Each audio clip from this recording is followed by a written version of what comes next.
turn to our main story, the arrest of the former Director of Communications at Number 10, Andy Coulson. The news came shortly after the Prime Minister announced details of the public inquiries into the phone hacking scandal. Let's get more from our reporter, James Kelly. Last night it was one former News of the World editor in the spotlight with multiple calls for her resignation. Today it's another, Andy Coulson, who left the paper after the first phone hacking scandal and went on to be Director of Communications at Number 10. He resigned from the News of the World because of the things that happened on his watch. I decided to give him a second chance, and no one has ever raised serious concerns about how he did his job for me. But the second chance didn't work out, and he had to resign all over again. The decision to hire him was mine, and mine alone, and I take full responsibility for it. The Prime Minister gave a news conference to announce the details of not one but two independent public inquiries into the behaviour of the media. A full public inquiry led by a judge will start after the police investigation into alleged phone hacking and payments to officers is complete. Another inquiry into the future of the press will start as early as this summer.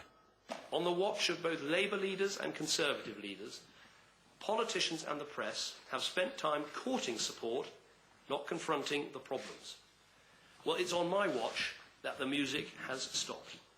And I'm saying, loud and clear, that things have got to change.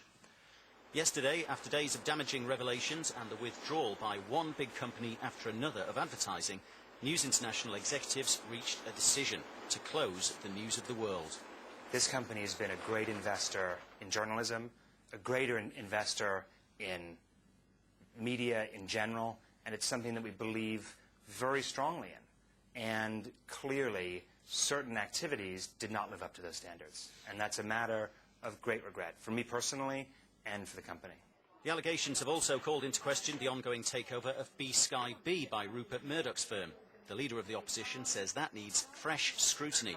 The notion that today, next week, in September, this is going to be waved through on the basis of assurances from executives at News Corporation, frankly, does not meet the test of public consent.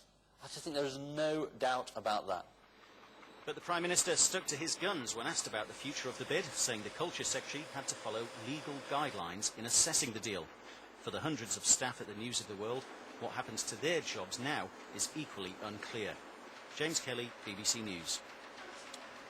Well, journalists at the News of the World were told yesterday.